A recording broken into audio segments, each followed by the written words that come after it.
Baakiyalakshmi serial next பிரேமோ என்ன மாதிரியான twist ஆக போகுதுன்னு பார்க்கலாம். பழனிசாமி இங்கே பாருடா, அவங்களுடைய அம்மா அந்த பொண்ணு மேலே ஏகப்பட்ட கனவுகளை வச்சுட்டு இருக்காங்க.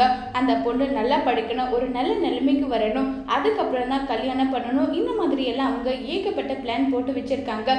தேவையில்லாமல் நீ வேலையை பண்ணுற பேரில் ஏதாவது ஒன்று பண்ணி விட்டுட்டு போயிடாதுன்னு சொல்லிட்டு ரொம்பவே கோவப்பட்டெல்லாம் பேசுகிறாங்க. உடனே விமல் அப்படியெல்லாம் எதுவும் கிடையாது, நான் அந்த பொண்ணை பார்த்த உடனே எனக்கு பிடிச்சிருந்தது, டைம் பாஸ்க்காக ஒன்றும் லவ் பண்ண கிடையாது, அந்த பொண்ணு மேலே எனக்கு உண்மையான அன்பு பாசம் இருக்குது, அவள் தான் என் வாழ்க்கை, நான் முடிவானதுக்கு அப்புறம் தான் நான் இப்படி ஒரு வேலையை நான் சொன்னேன், எனக்கு உங்கள் மேலே நம்பிக்கை இருக்குது, நீங்கள் என்னுடைய கல்யாணத்தை நடத்தி வைப்பீங்கன்ற நம்பிக்கை இருக்குன்னு எல்லாம் சொல்கிறாங்க.